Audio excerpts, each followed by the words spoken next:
Hi. Do calories still matter on a ketogenic diet?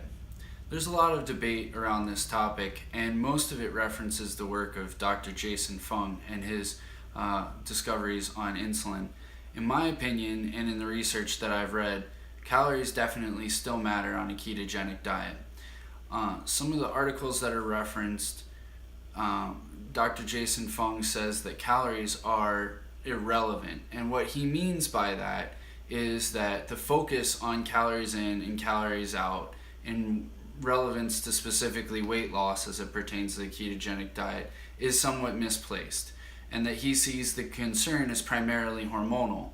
Also, in the research that I've done on ketogenic diets, often when they compare low carb diets, which are not specifically ketogenic but low carb, and low fat diets, the low carb group is frequently not calorie restricted because a survey of diets that involved calorie restricted, carb restricted diets and not calorie restricted, carb restricted diets found that analyzing their food diaries yielded about the same number of calories.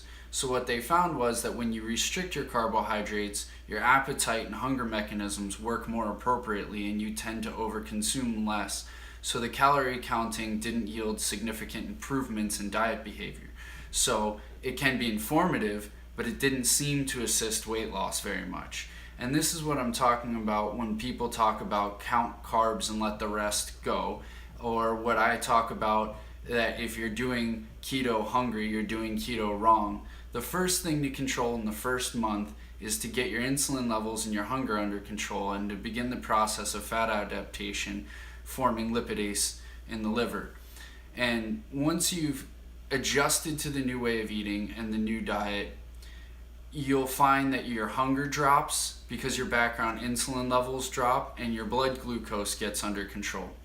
And once that happens, you may find that you don't want to eat all of the calories that are required for a basal metabolic rate. And that's when you start being able to create calorie deficits without being hungry, without being tired, and without being miserable.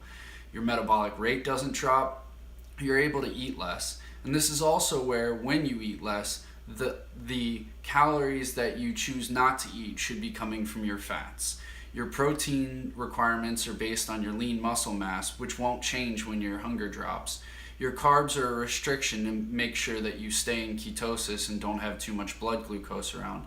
And fat is used to fill your hunger when you're feeling hungry. But if you're no longer feeling hungry, you may find that the amount of fat that you consume in a day drops rather dramatically as you enter maybe weeks 3, 4, 5, and 6 of ketosis dieting.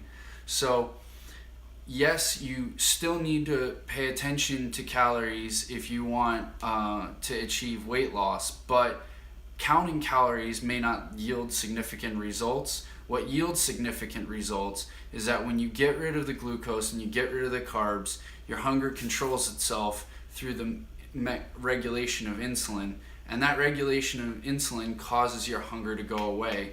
And through natural elimination of the hunger and appetite cycle, you end up eating fewer calories. So I like to say calorie deficit matters, but calorie restriction is not advisable. You should eat until you're full, but at some point you're going to get full earlier and you're going to have a calorie deficit.